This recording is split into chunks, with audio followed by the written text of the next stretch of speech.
Baye Gorgui tey ñu seet si woon leen fii ci plage bu BCEAO ngir mën a ñëw xool seen liggéey nan lay demee ak si jamono yu vacances yi nga xam ne xale yi bari na lool lu ñuy fréquenter plage yi. waaw tey moom def ngeen lu rafet quoi ñëw seet si nga ñu xam nga maître nageur moom daf doon loo xamante ne dañuy sewe xale yi di teg xale yi si conditions yi leer à part de 9h la ñuy commencé ba 6h30 mën a surveiller xale yi teg leen si ay conditions yu baax. ñu gis ni jamono ji li nga xam ne moo di cas de noyade yi mi ngi commencé bari ci nga xam ne vacances yi sax mun nañ ne mi ngi door a commencé yéen ban taxawaay ngeen ciy def. waaw cas de noyade yi il faut que état bi taxaw jàppale ñu kon ñun ville de Dakar lañ ne ñu jël ñu contrat 7 mois après ñu toog benn 5 mois il faut que état jàppale ñu wàññi cas de noyade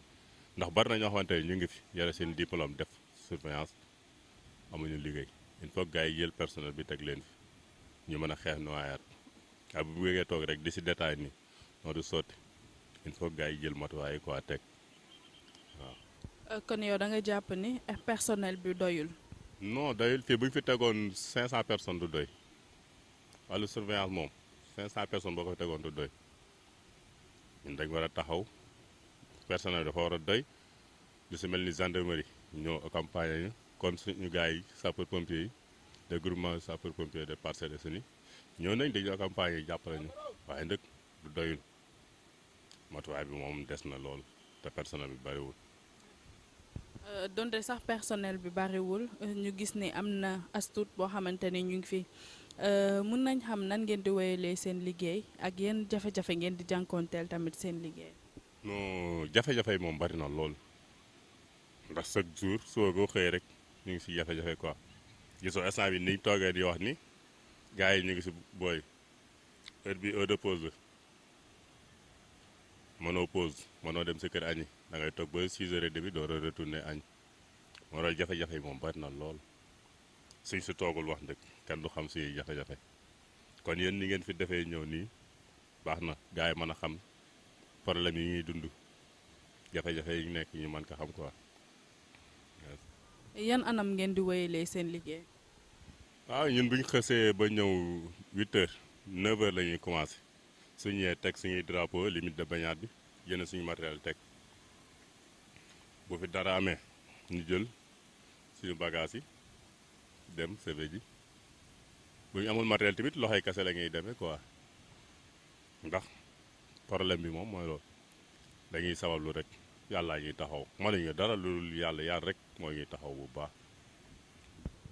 ndax tey jii boo leen limité teg seen drapeau ni xale yi par exemple fi ngeen war a sangu fii la yam est-ce que doo leen gis des fois am ñoo xamante ni dañuy jéggi limite bu nga xam ne moom ngeen teg su loolu amee yéen ban taxawaay ngeen ci def. waaw xam nga su ma ñëwee samp samay drapeau ne fii laa limité fi la gars yi war a sangoo di nga gis koo xamante ne ku mel ni man xamul dara si àdduna day ñëw rek jubal jàpp ne fii moo baax mu ñëw rek jubal quoi te fii mu jëm mooy danger. boo ko gisee automatiquement da ngay ñëw ciblé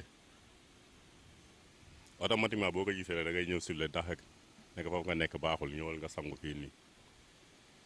wala quoi. est-ce que ci loolu doo gis ku bañ koo xamante ni day am lu muy andi affaire yooyu. non chaque jour ak problème yi dikkee xam nga ñëpp bokkuñu yam comme man maître nageur laa ñëw naa teg nga gis ku jóge fële ñëw ne na fu mën fee nga nekk moytul fi mun a noo fii laay sangoo. dinañ naxanteex moom ba am liñ bëgg chaque jour nga gis nit koo xamante ne da lay indil problème pour xeexaaya waaye di nga négocier naxante ba am li nga bëgg naxante. gi aussi mun nañ xam yan waxtu ci la ñi nga xam ni ñooy ñëw si géej di gën a bari maanaam yan waxtu la nit yi di gën a mën a fréquenter plage wala ci la ñuy gën a bari pour ñëw sangu. à part de 4h 3h si la gars yi di ñëw jëm 19h. ñenn ñi dañuy liggéey ba wàcc bu ñëwee fekk courant yi coupé mën nañu toog une fois ñoo ànd ñëw place doxoon. léegi ban heure ngeen di interdire baignade yi si biir géej gi heure boo xamante ni bu jotee da ngeen di génnee nit yi ni sangu bi na dakk. fii BCEAO ñun dañ teg benn méthode boo xamante ne ñëpp dem nañ ba ràññee ko si ñun 6h30 fu mu jote ñun ñëpp maîtres nageurs ya sapeur pompier yi ñun ñëpp ñooy def bloc siffler gars yi ñu génn interdit na ay gas sangu mi jeex na lundi ba vendredi 19h léegi nii dimanche samedi 19h fi la gars yi di arrêté suñ xësee woon rek ba siffler nit ñi ñu génn dañuy ñëw tegg suñuy drapeau tegg suñuy bagage dem jenc ku nekk jël say bagage dem ñibbi. léegi à partir heure boobu tey jii ku ci dugg sangu nekkatul seen responsabilité. non nekkatul sa responsabilité maître nageur ndax maître nageur def na waree xam liggéey na ba wàcc ba dagale ay bagage am dem keneen ku ñëw dugg sangu yaa jël sa coobaree bopp sangu. waaye loolu aussi du ci ñàkk di nga gis ñoo xamante ne dañuy bàyyi yéen ba ngeen dem ñu dugg sangu. chaque jour nga gis loolu ba si samedi wàcc nañ 19h 0 minute 19h 20 minutes am na 3 personnes yu raw te liggéey nañ ba wàcc dañ soobu génn leen. am na 3 personnes yu doon bëgg a lab. waaw ñu soobu génn leen yàlla defal ñu sutura lam nañ ñu soobu génn leen tey kooku bu ñu fekkul woon après lan la ñuy wax place BCEAO tant de personnes dee nañ. mais ay ñaata xale ay xale ñooñu ay xale lañ ay mag la. ay yan âge. kenn ki bu duggee dina am 18 ans keneen ki dina am 20 ans keneen ki ay 16 ans yi lay am kon tey léegi dama lay jox exemple si yow nga liggéey ba wàcc 19h nga ne da ngay doxantu ñëw géej xam nga 19h fekk na bañaat bi jeex na nga ñëw ne da nga bëgg a sangu boo ñëwee gisoo fi maître nageur nan ngay def xam nga waroo sangu da ngay ñëw obligé sangu problème waaye nag moo tax chaque jour ñuy wax ci état bi ñu gën a taxaw jàppale ñu ndax ñun dafa am fu ñu yem boo xëyee 9h ba 19h da nga yem quoi gendarmerie moo war a ñëw àggali 19h ba 21h wala ba 23h moo war a ñëw àggali loolu mission boobu waaye ñun mën nañu def rôle lu maître nageur ba pare bëgg a def rôle gendarmerie mënul ne ñii dañ lay jàppale fii nga jàppale ñii fii nii kon ñun ñu ngi leen di jàppale ci bëccëg gi ñoom nañ ñu jàppale ci guddi gi buñ koy def rek léegi nawet wàññeeku ci plage yi. Malal Talla tey ñu ñëwoon fii ci plage bu BCEAO ñu fekk la fi ñu bëggoon am juste sa réaction par rapport ak cas de noyade yi nga xam ne léegi bari na ci jamonoy vacances ci jamonoy été bi. waaw daaw lu bu ñu jëlee côté géejawaay bi parce que foofu la géej gi gën a yëngoo te la baignade est interdite foofu ay ndaw yu bëri ñàkk nañ fa seen bakkan ndax dañu lab ba ñu amaloon ci sax mobilisation bu mag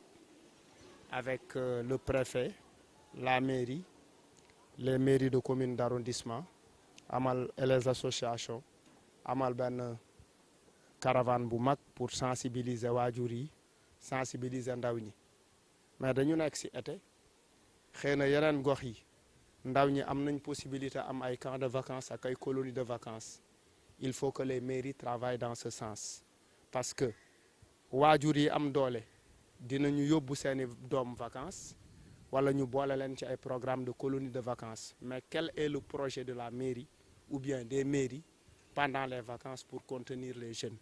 c'est important les plus jeunes parce que waajur yi on sait que la banlieue c'est la pauvreté les parents n'ont pas le temps et ni les moyens effectivement yóbbu seeni doom ci colonie de vacances mais amuñu également ay moyens yi nga xamante ne dañ koy surveiller seeni doom parce que ñu ngi wuti lu seen doom yi dundee au jour le jour donc responsabilité autorité yi mooy fexe d'abord créer ay campagnes de sensibilisation ba ci sax plage bi de concert avec les associations lu mel ni effectivement lu mel ni programme vacances citoyennes il faut identifier lan mooy les problématiques locales mais doo jël vacances citoyennes rek def ko une vacance citoyenne très politisée il faut identifier pour chaque localité lan mooy le problème bu fekkee vacances yi effectivement Guédiawaye noyade la inondation les vacances citoyennes doivent porter sur ces problématiques là bu fekkee leneen la également ñu taxaw ci ñun dem nañ sax ba proposer comme que parce que ndaw yi aussi été jot na nit ñi dañuy bëgg di sangu pourquoi mairie yi waruñu liggéey ci aménager à côté de la plage des piscines communautaires des piscines collectives yi nga xamante ne dafay drainer l'eau de mer et cetera pour man à ce niveau et puis effectivement yokk effectifu effectivement maîtres nageurs yi former davantage des maîtres nageurs, ça contribuera à donner de l'emploi, ça contribuera à réduire le chômage, etc.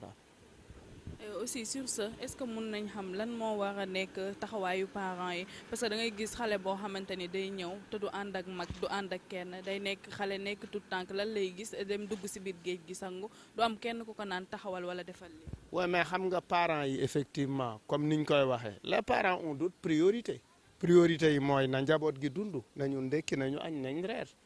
loolu c'est une parents yi ñu ngi daw ci ginnaaw facture courant ñu ngi daw ci ginnaaw facture ndox ñu ngi daw effectivement ci ginnaaw lu ñu inscrire seen doom yi pour année scolaire bii di ñëwaat donc parents yi loolu moom mooy seen programme ils sont assez stressés donc booy xool il faut aussi qu'au niveau étatique qu'on essaie de faire des efforts pour mettre en place des programmes populaires d'encadrement de la petite enfance pendant les vacances.